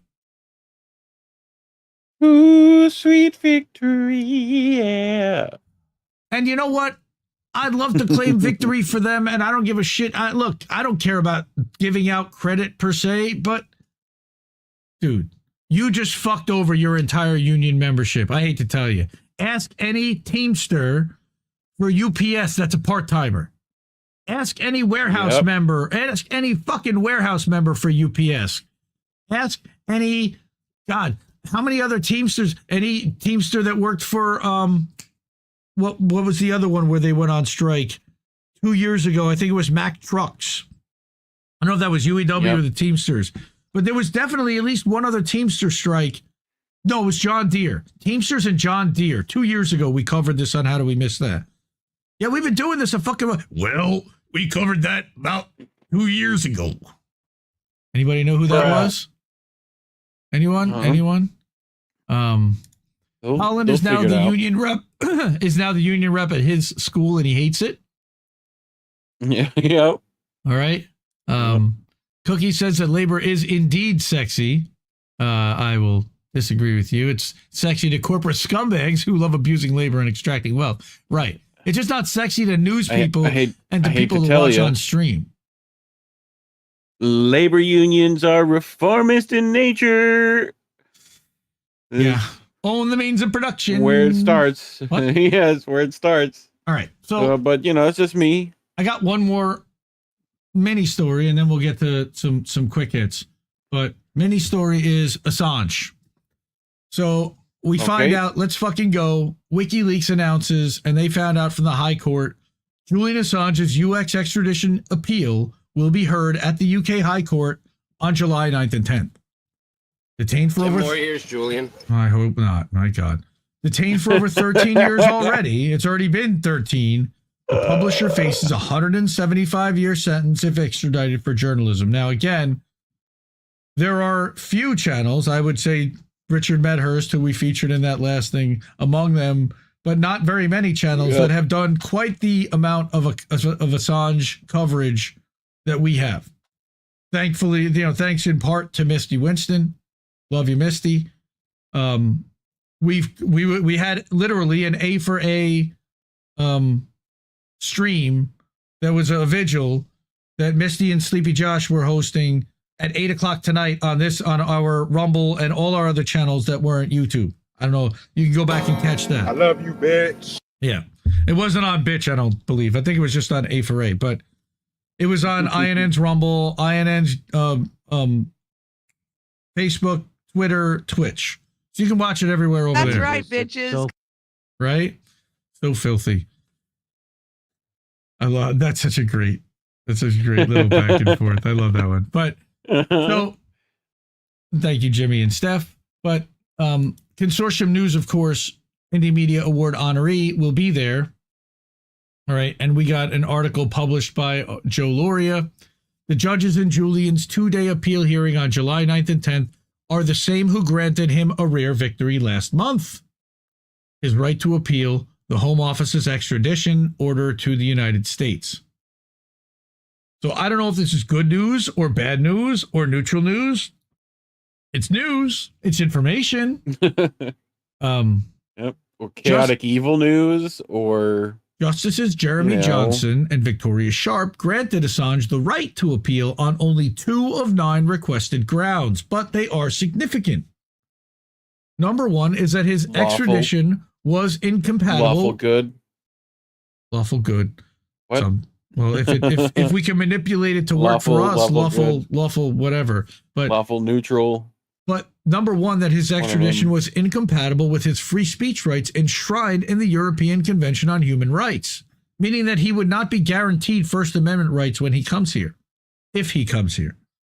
And number 2, most importantly, actually that first one was also the death penalty, and I don't see the death penalty there. But number 2 is that he might be prejudiced because of his nationality not being given First Amendment protection as a non-American.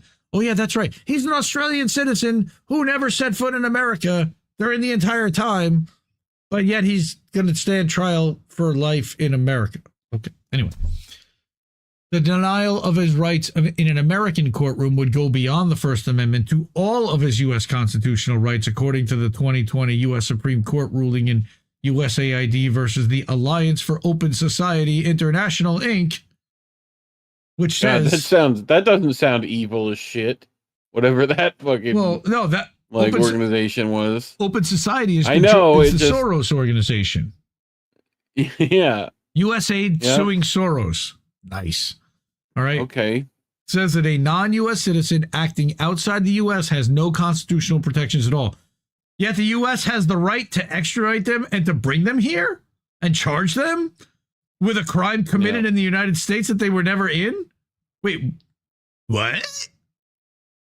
The U.S. was unable to provide assurances that the European equivalent of his constitutional rights would be protected, required under British extradition law, which means that they're going to ignore their own law. That raises hopes for Assange in his appeal. Now, again, I don't see the whole death penalty thing, which to me also is just as important, because the UK has a law that says that if there is the possibility that you might be sentenced to death by their extradition, they can't extradite you and have to let you go. They'll ignore that. It'll be fine. We know that. You know. We know that. By the way, hit a Unity for Anna Mares, because she says, I'm hearing Richie say Unity. I'll find it. Thank you.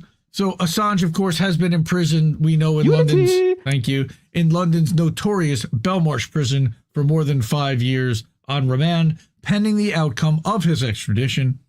He has been charged in the United States for publishing classified documents that revealed prima facie evidence of U.S. state crimes, which also would negate whatever criminal charges there should be, because exposing crime is not a crime.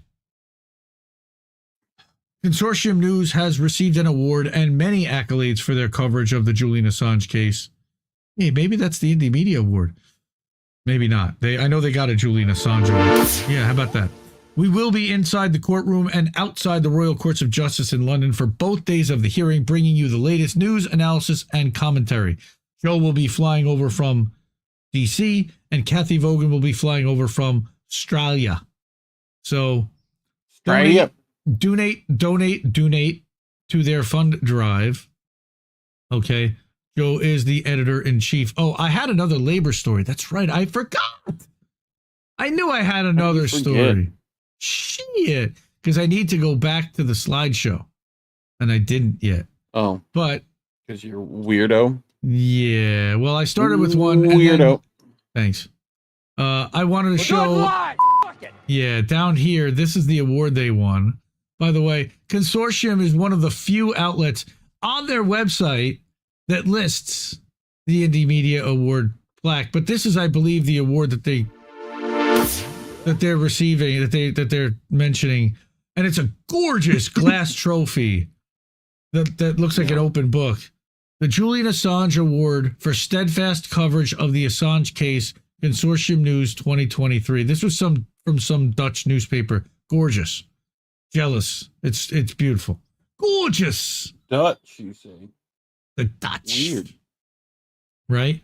And before we get to our next hot labor story, okay, because this is a hot story. You crazy Dutch bastard. Yeah, those guys. All right. Again, let's put up the thank you to all of our supporters and subscribers, past and current. But we've got a bunch of new ones, and I'm so thankful. I got to give a big shout out to Yeti Jesus. I ain't a member, but holy shit, you want to talk about a guy who stepped up to help Jesse Jett. I know I don't want to embarrass him, but wow, I love him to death, and we really love you and appreciate you. We're excited for whatever show we're gonna see out of you coming up soon. I can't wait. Lord Nelson's trousers, it's the Yeti. That guy, I know that you've been working on some creative with him for a while. I don't know if it's the bread lines, the Yeti lines, what we're gonna do with it, or it's just gonna be Yeti Jesus show or what. We got some ideas, but look for that coming up soon. He was co-host last week on Politically Homeless with Snow Himbo. He filled in for Crab when Crab went to go see Do Dissidents live in the Bronx when Jimmy Dore was there. That was a fundraiser event for Jose Vega. But here's the next. Holy shit. World Socialist website, who, by the way, is under attack. They got named on that list of outlets and personalities. It's called the roller coaster put out by the Ukrainian government, where they are naming Of course. a network of people. Yeah, including Tara Reade, by the way. Not INN, but Tara Reade got listed. Ron Paul, Jill Stein, the Green Party, Tucker Carlson. There's a ton of people on there. Max Blumenthal and the Grays owners, all those guys are on there. So World Socialist website, one of their writers in Ukraine got arrested and is right now being locked up and charged with subversion because he's a socialist. Literally arrested for his politics. Bogdan. So if you go to WSWS, it's at the top of their website right now. I wanted to give that a shout out. Kit Clarenberg talked about it as well. This is a persecution by an ally of the United States against a socialist website that is not doing anything other than questioning the regime. And they also are anti-Putin as much as they are anti-Zelensky. By the way, they're trots, whatever that means. Sure. But they brought this article. Eric London, Eric London actually is the guy who went after Savvy Sabs a while ago, and I'm not a big fan, but he does really good work when it comes to the UAW. He wrote this article about a week ago. UAW monitor investigating Sean Fain and UAW leadership for misuse of funds and hiding documents. All right. We've been pretty critical of union leadership, and we haven't even really called them out on corruption other than their coziness with the Democratic Party or with political parties. But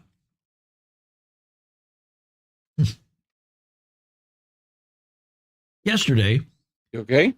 We're Okay. fine. I still can't Need believe coffee? this shit. No. Was that coffee? No, it wasn't Okay. coffee.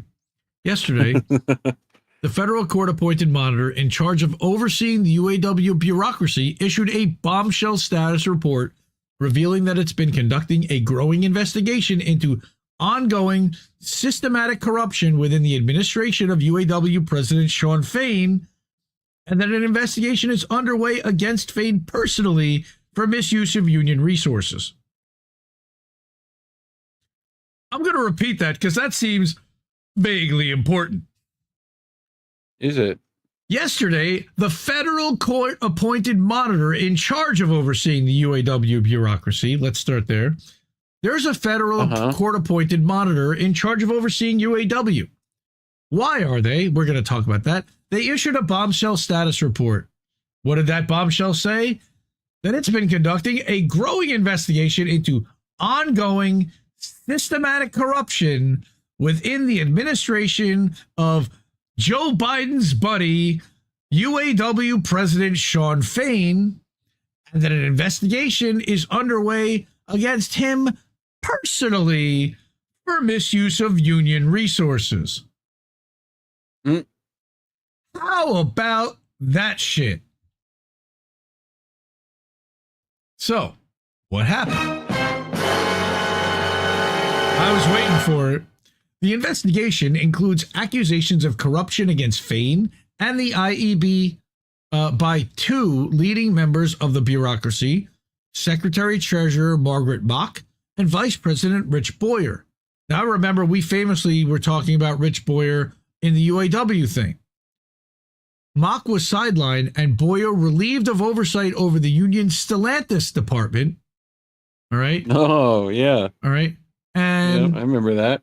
And both told the monitor that it was because they refused to authorize the misuse of union resources by Fain and the IEB. Again, this was about the auto workers strike where they did the stand-up strike. But in April, the monitor began investigating another IEB member, a regional director, after receiving allegations of potential embezzlement. I read this. I'm like, oh, I have to bring this. Holy shit. Nor do these appear to be isolated incidents as serious as they would be on their own. The monitor stresses the seriousness of the allegations and the high-level concern that the monitor witnessed throughout the union as a result of them. Ooh. According to the Monitor, the reaction of the bureaucracy to these initial reports has been to, of course, hide the evidence like a good Democrat. Quote, the union has State not... Farm is there. Right? The union has not cooperated in producing documents that are relevant to the investigation in a complete and timely manner, unquote.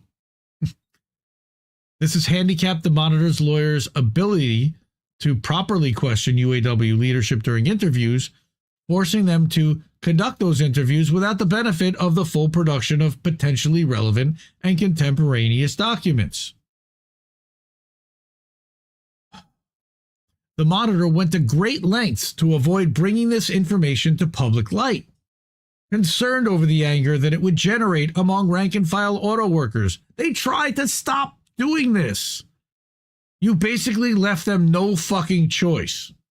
The report explains, quote, the Monitor has attempted for months to garner the union's cooperation in gathering the information needed to conduct a full investigation, but the union has effectively slow-rolled the Monitor's access to requested documents. I wonder why. It adds that the Monitor... When you're white. I wonder. It adds that the Monitor has taken a collaborative posture with the UAW from the beginning of the monitorship. That's a problem right there. And that the Monitor even gave a draft of the report to the UAW itself a full month before it went public on Monday. Why? This is the Monitor. Shit, they work for us, not for UAW. According to a footnote, the Monitor sent the report to UAW and its lawyers, quote, on May 10th, 2024, and requested their feedback. Evidently, that feedback was to start guarding the evidence, or worse. The Monitor explains that it has requested 116,000 documents from the UAW leadership in the investigation in the new one, but that UAW has produced a very small portion, or approximately 2,600 documents, and with more than 80% of those documents produced only on June 6th, 4 days before the issuance of this report. They gave them nothing for months. Then at the last minute gave them a fucking taste. And finally the guy was like, all right, what do you want me to do? I got to go public. You call my bluff. So now I got to do this.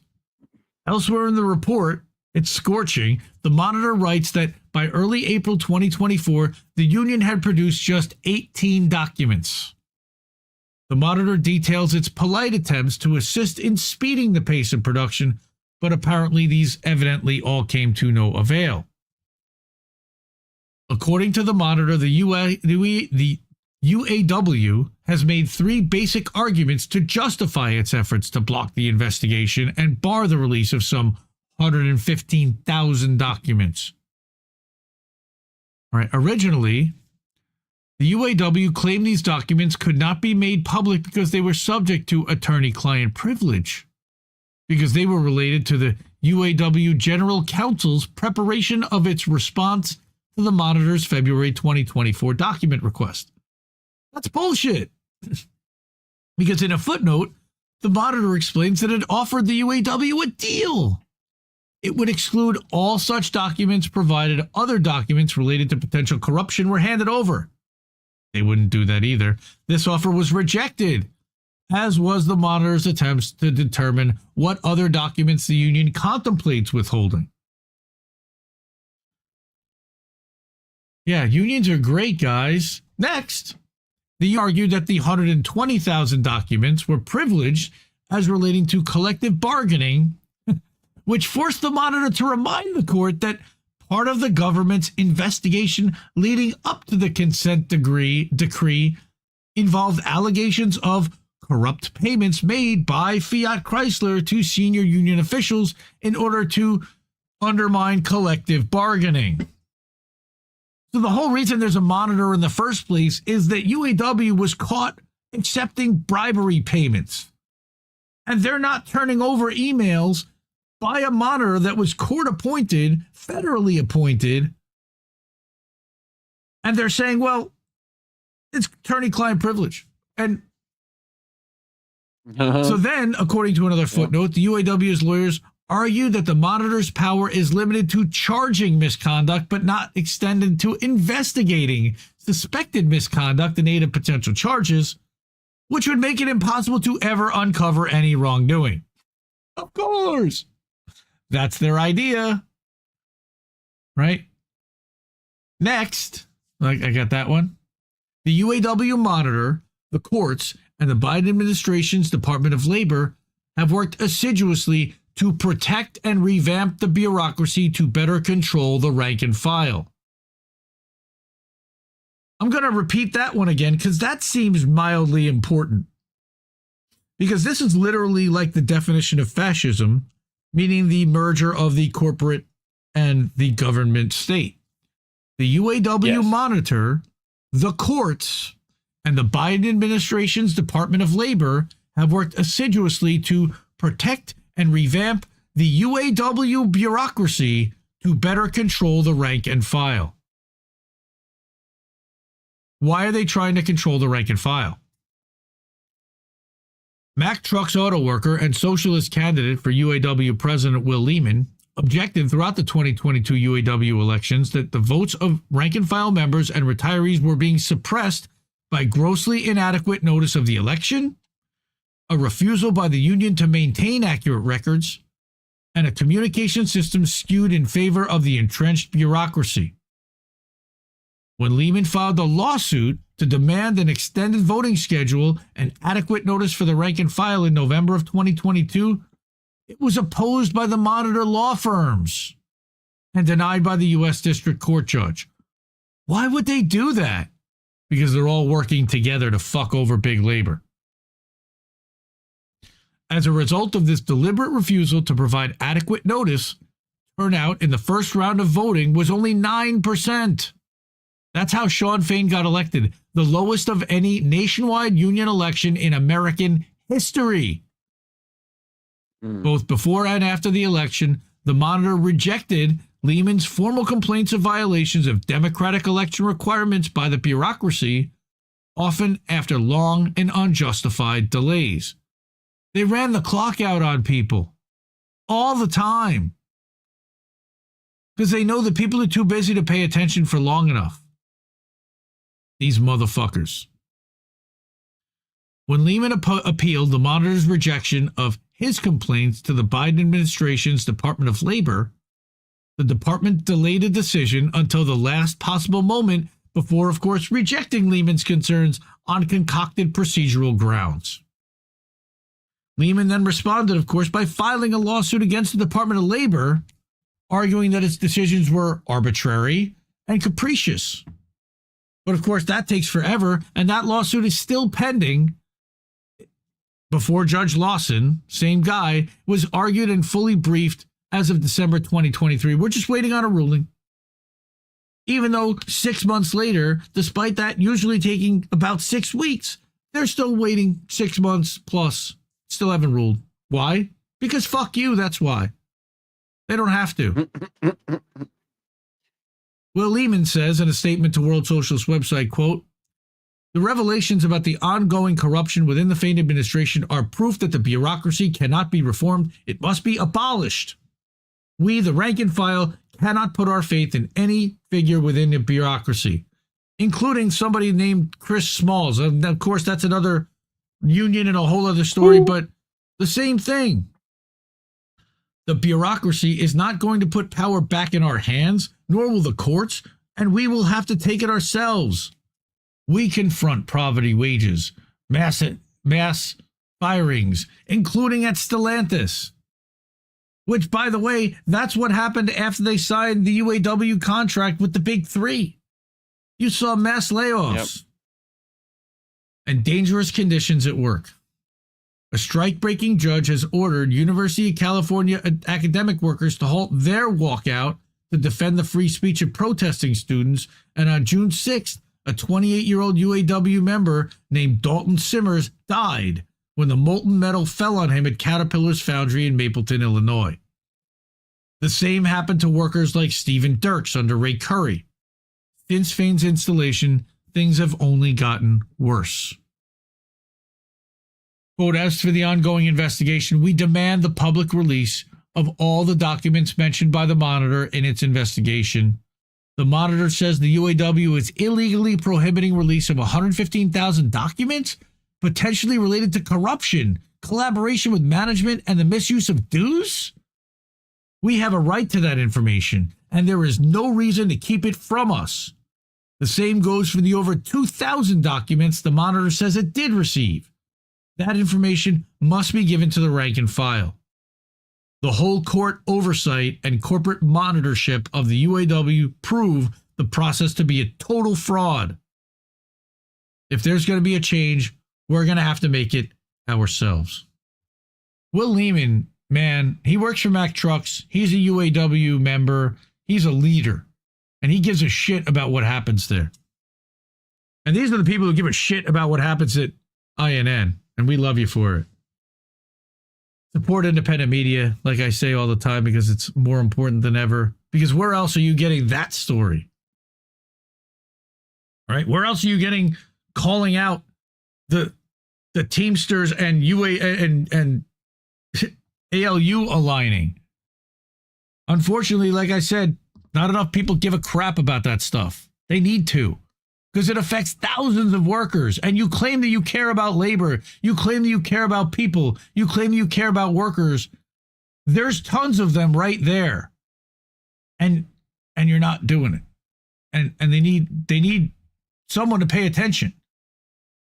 And there's too many people not paying attention, but we are. All right. So, hi, everybody. It's 11:35. Good. We've got a little bit of time, and I want to get to some quick hits. There are a couple. There are not many. We do quick hits. No, I need to do something. Oh, it's around the world, right? That's what it's called. Who are these people? Who are these people? All right. So, number one, Sunday, I think I said Sunday. And some of you might have been watching Due Diligence earlier tonight, but last Sunday night, they performed their first ever live show in New York City. And they asked our friend and brother and INN member and host of American Tradition, Jett, to perform 2 sets. They did 2 shows, a 2 p.m. and a 7 p.m. show. Again, I talked about this quite a bit on Tara's show on Friday, which I'm going to show you the thumbnail for. But I drove Jesse in. He stayed here and hung out with my family, and it was incredible. We had a great time, and my kids love him, and so did the whole family does, and everybody. He did a great job at the show, and I ended up manning their live stream cameras, which a bunch of people here already know about, and appreciate these guys for inviting Jesse and supporting him. Let's give him a like from INN real quick. But yeah, so his first set is there. The second set, I'm not sure if they've published I'm sorry, yet. this is stealing from Keaton. Yes, David Tell, it does steal from Keaton. But it's actually kind of funny because speaking of stealing from Keaton, Friday night, I included some of the footage that I personally shot on my phone, as well as some of Big Bad Crab's footage. Shout out to Crab for being there as well. And I called the stream Do Decadence. It was Jesse's clip stream. We had a lot of fun with that. And what we ended up doing for each song was it played the set list from the Do Dissidence shows. So first we did the album release so you could hear what it was originally like with the lyrics. Then we played a live version from the show on American Tradition when he played it acoustically. Then, or he read the spoken word. Then we played any footage that I had from our phones for that same song. And we did that over and over and repeated that multiple times. Close the show with Red Pilled. It's a great American tradition. Close the show with Red Pilled, which of course is what I close my show with and this show with. And I adore it. And I was so happy that his whole audience, the Do Dissidence audience got exposed to Jesse and got exposed to that specific song, as well as the pull string. Right. So next. Coffee. No coffee. I had to cough. Cough, not coffee. Oh, okay. Okay. Now coffee. That was coffee. That was coffee. So I also was invited to join Kit from Hardlands Media to talk about the Stripe article that I read and went through earlier tonight. I really appreciate him having me on. He also said he would like to have Ryan from The Last American Vagabond on. I would love to see that collaboration. You know, Kit has been a tremendous supporter of independent media, as has Ryan. Robert Inkalish, he's got Derek Brose over there. He's got Whitney Webb over there. And he himself is a beast. He is a publishing loon like me. And he goes out to every platform. And he's even on more platforms than INN and than I am. He's impressive as hell. And he covers great stuff.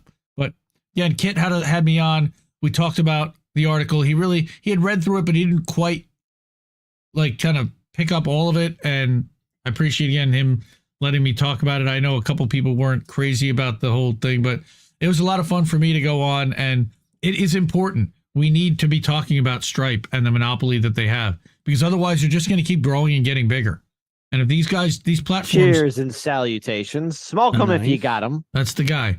And again, the articles to the links to both articles are here in this Substack post.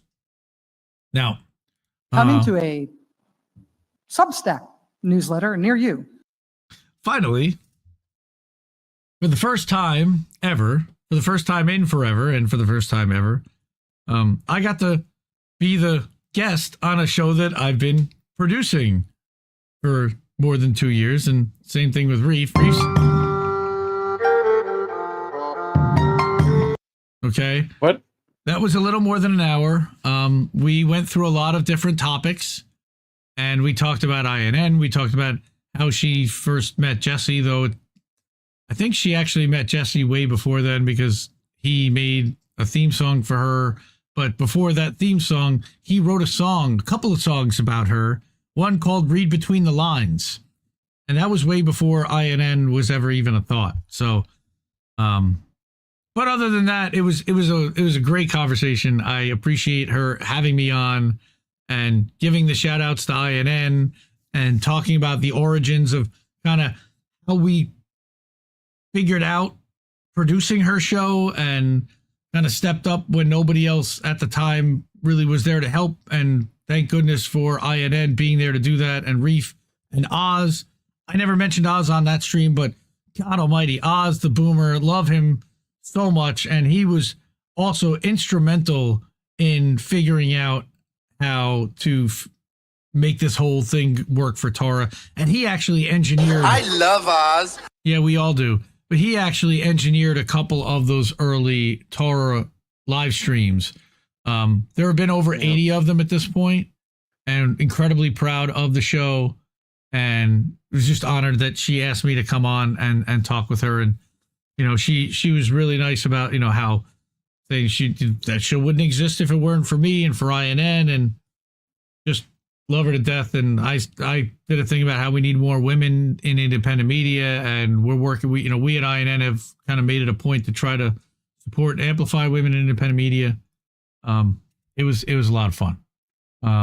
Let me think. Do I have anything else on my list here? I don't think there was anything else. It was there's an article, and Reef didn't want me to talk about it, but I'm going to mention it, and I'm not even going to give anybody a link to it. But Dennis Kucinich wrote a good article about supporting independent media, and I did want to mention that. And then finally, I did don't go read that. Don't go do that. I made a calendar for the week, which normally I don't make until Friday's live stream to the update, the weekly network update. I usually am working on it all week and publish it Friday, but I figured for the week, so everybody knows what's coming. After this show, we are going to be doing boats smashing into other boats, so stick around on both INN and the Indie Left channels, or the Indie at INN channels. Tomorrow night, we have a plan. Now, I don't know exactly who's going to show up or what the deal is.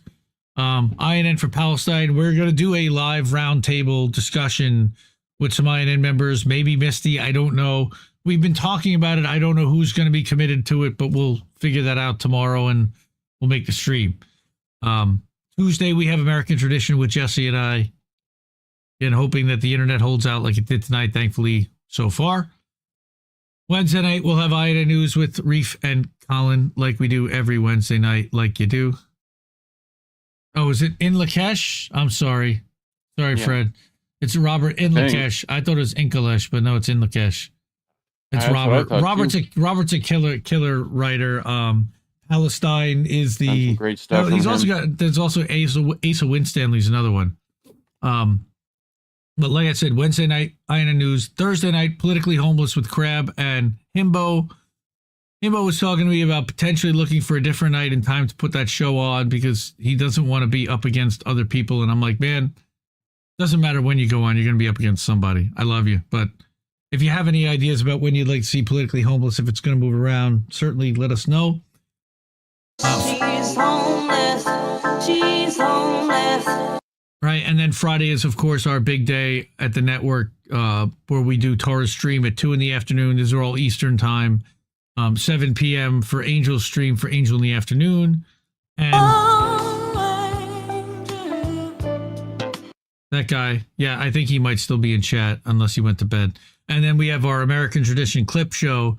I offered for Himbo, if you want to do it Friday night instead, because it seems that there are fewer people live Friday night and do Politically Homeless, then I don't know if Crab will be down to give up his Friday nights as a single guy in his 20s, but if they want it, they're more than welcome to have it, and we'll move the clip show to another night. But it's an American tradition. And then Saturday night, the wrestling show will be back. They took a week off this week. Angel was hanging with his girlfriend. Much needed week off. Dude's been killing it. I mean, I think he did 3 streams each of the last 2 weeks. Yeah. So proud of you, man. Keep doing it. And keep watching all the INN shows. Keep watching for all the clips. I don't even put out any assembly of the clips. They're really only available on the INN YouTube channel. Now, the clips for How Do We Miss That, I also email out on the Indie Media Today newsletter, so subscribe to that. And subscribe to all the INN channels at indienews.network. If you want to support independent... So please, whatever. Yeah, that too. And then I'm going to put this up one more time. We've got all of our wonderful supporters and donors. Supporters, I mean, you get a service, you get product for this. It's not a donation. It's not a crowdfunding. And we have to be careful now about how we say this. But we have supporters who appreciate the content that we provide on an ongoing daily, weekly basis. And we love you for it. Thank you so much. Again, the Ko-fi link is up there. There's multiple links listed there. And we will be back at midnight Eastern-ish for boats. Until then, I love you all. Support independent media because we need it more than ever. Thank you, and I'll see you. We'll see you next week. Yeah. Bye, fam. Keep listening to what little birds to tell you. Seeing you a bit. No! We just fucking lost the stream!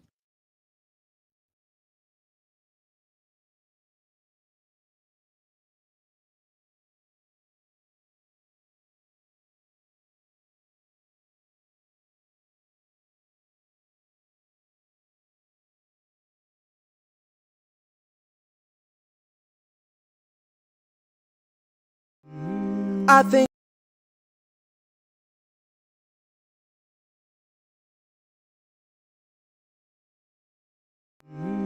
think I liked it better being blind when I couldn't read between the lines and when I couldn't see the cracks in the structure that lay bare before me the whole time.